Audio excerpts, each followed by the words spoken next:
I've seen it all, okay? I started off being the person who always had a very long CV because I wanted to put everything there. And then when I would go for interviews, I would keep the pages with me because, you always should have a copy of CV right in front of you. What if you forget something?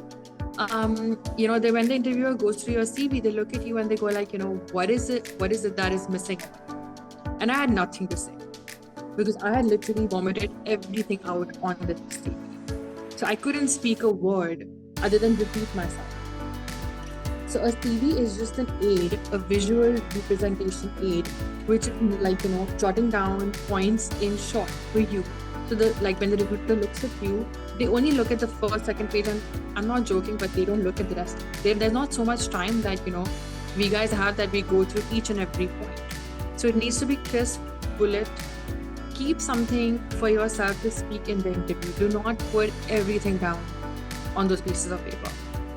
It's only if a very, very experienced person, let's say who has 10, 15 years, 20 years of work experience, they may have a 2 to 3 page CV, but usually the norm is to have a 1 page or 1.5 page upper limit.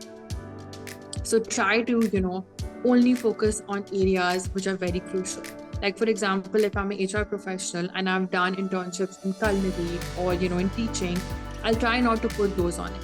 I'll mention them in the interview if they ask me, but I won't put it on my CV.